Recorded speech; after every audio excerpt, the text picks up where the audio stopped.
बिस्मिल्लाहिर्रहमानिर्रहीम। अस्सलाम वालेकुम स्टूडेंट्स, क्या हाल है? उम्मीद करती हूँ आप लोग बिल्कुल ठीक ठाक होंगे। एक्सरसाइज 15.1 कंप्लीट हो गई है। उम्मीद करती हूँ आप लोग की समझ में भी आ गया होगा। अब मूव ऑन होते हैं एक्सरसाइज नंबर 15.2। ये भी बिल्कुल वैसे ही है जैसे हमने 15.1 में किया था, जहाँ पर हमने पाइथागोरस थ्योरम्स यूज़ किए थे और दूसरे थ्योरम्स भी हमने यूज़ किए थे। तो मूव ऑन होते हैं एक्सरसाइज नंबर 15.2 की तरफ। 15.2 की एक्सरसाइज आपके सामने नज़र आ रही होगी। क्वेश्चन नंबर 1 कहता है in triangle A B C measurement angle A 30 degree का है। Prove that the measurement B C square equal to measurement A C का square plus measurement A B का whole square equal to A C का square measurement A B का square minus √3 A B और measurement A C. इसमें साबित ये करना है आपको कि जो मेजरमेंट बी सी के जो स्क्वायर का जवाब आ रहा है वो इसके इक्वल आना चाहिए, इसके जवाब के। उसके लिए आपको एक फिगर दे दी है, फिगर ट्रायंगल दी हुई है। ट्रायंगल का नाम भी उसने आपको गिवन है ए बी सी। आपको पता है ये वाली लाइन जो नीचे होती है ये वाली बेस कहलाती है। बेस के साथ जो 90 डिग्री का जाविया बनाता है इसको परपेंडिकुलर कहते हैं, और इसके सामने वाला जो होता है लाइन वो हाइपोटेन्यूज होता है। ये इसलिए बता रही हूँ कि हमें पाइथागोरस थ्योरम्स के लिए ये चीज़ बहुत ज़रूरी होती है, हम जानना कि कौन सा बेस है, कौन सा परपेंडिकुलर है, कौन सा आपके पास हाइपोटेन्यूज है। इसमें आपको हाइपोटेन्यूज की कीमत दी हुई है कि b = 2a। ए के सामने वाला स्मॉल a कहलाता है, सी के सामने वाला स्मॉल c कहलाता है, बी के सामने वाला स्मॉल b कहलाता है। इतनी बात समझ में आ गई। चलें अब क्वेश्चन को सॉल्व करते हैं। सवाल आपकी समझ में आ गया है। हमने जो है ट्रायंगल जो दी हुई है उसके एक साइड आपको दिया हुआ है और ये दो साइड्स की पहले कीमत मालूम करेंगे। किस तरीके से मालूम करेंगे? यूजिंग पाइथागोरस थ्योरम्स के ज़रिए। यहाँ पर मैं लिखूँगी यूजिंग पाइथागोरस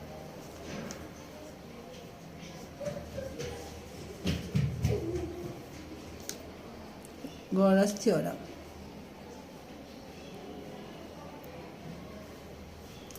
ठीक है, पाइथागोरस थ्योरम्स क्या कहलाता है? उसका जो फॉर्मूला है वो होता है हाइपोटेन्यूज का स्क्वायर इक्वल होता है बेस का स्क्वायर प्लस परपेंडिकुलर का स्क्वायर। ये तो इसका फॉर्मूला हो गया। हाइपोटेन्यूज आपको क्या है? हाइपोटेन्यूज आपको पता है ये बी दिया हुआ है, यानी बी का स्क्वायर। बेस आपको क्या दी हुई है? बेस मैंने सी ली थी, सी का स्क्वायर प्लस परपेंडिकुलर आपको क्या दिया हुआ है? परपेंडिकुलर आपको है ए। आपको b की कीमत दी हुई है, b की जगह पर मैं क्या लगा दूंगी? 2a। जहाँ b है वहाँ पर लगा दिया मैंने 2 और a। 2a का square equal to C square plus a का स्क्वायर। ठीक है, 2a का स्क्वायर करोगे ये हो जाएगा 4a का square equal to C square plus a का स्क्वायर। a स्क्वायर इस तरफ ले आओगे तो ये हो जाएगा 4a square minus a square equal to C का स्क्वायर। 4a में से आप एक a निकालोगे तो आपके पास आ जाएगा 3a का स्क्वायर इक्वल टू सी का स्क्वायर। मुझे सिर्फ c की कीमत मालूम करनी है, तो c की कीमत मालूम करने के लिए मैं क्या करूँगी? Taking roots both side. Taking root both side. Root लेने से क्या होता है? वो स्क्वायर आपका ख़त्म हो जाता है, तो हमने वही रूट लगा दिया।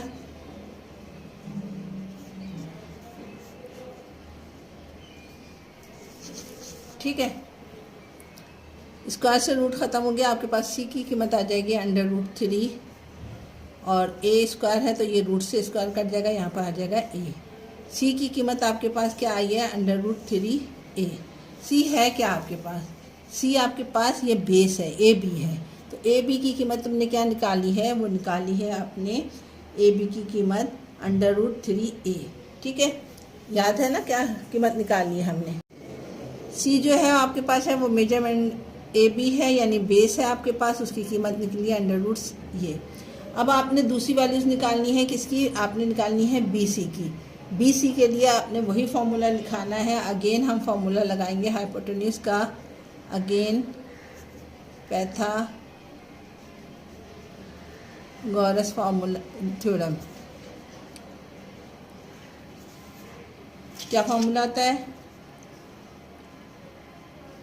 हाइपोटेन्यूस का स्क्वायर इक्वल टू बेस का स्क्वायर प्लस परपेंडिकुलर। ठीक है, आपने वही फॉर्मूला लगाया है, यानी बी का स्क्वायर सी का स्क्वायर प्लस ए का स्क्वायर। बी की कीमत तुम्हें पता है क्या है? बी की कीमत थी आपको दी हुई थी सवाल में 2a का स्क्वायर। सी तुमने अभी निकाला है। सी क्या निकाला तुमने? √3 a का स्क्वायर प्लस 3 a का स्क्वायर। इसका स्क्वायर करोगे ये हो जाएगा 4a का स्क्वायर इक्वल टू रूट से स्क्वायर कट जाएगा, आपके पास आएगा 3a स्क्वायर प्लस a का स्क्वायर। इसको इधर ले जाओ, आपके पास हो जाएगा 4a का स्क्वायर माइनस 3a का square equal to a square. a square में से 4 में से 1 निकालो क्योंकि a square equal to a square. ये दोनों इक्वल आ गया आपके पास, जो कि हमें यही प्रूव करना था। a है क्या? बेसिकली आपके पास a है, आपके पास bc, यानी bc का स्क्वायर बराबर है a का स्क्वायर की। ठीक है, आपके पास क्या जवाब आया? bc का स्क्वायर इक्वल टू a का स्क्वायर।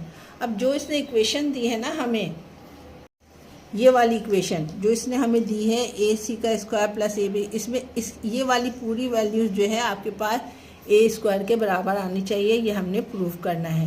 क्या मैंने कहा कि अभी आपने जो bc का स्क्वायर मालूम किया है, उसकी जो भी कीमत आई है, bc के स्क्वायर की जो भी कीमत आई है वो बराबर होनी चाहिए। इसमें आप वैल्यूज़ पुट करोगे तो इसके। ठीक है, ये फॉर्मूला मैं लिखती हूँ, फिर इसमें वैल्यूज़ पुट करती हूँ।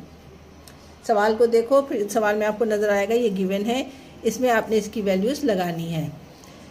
यहाँ मैंने इक्वेशन उतार दी है। अब हम इसकी वैल्यूज़ पुट करते हैं। ac की कीमत हमारे पास क्या आई थी? ac की कीमत है 2a का होल स्क्वायर, जो फॉर्मूले में इसने आपको दिया हुआ था, जो फिगर बना के दी थी उसमें दिया हुआ था। ab की मैंने क्या निकाली थी? ab की मैंने निकाली थी √3a का स्क्वायर माइनस √3।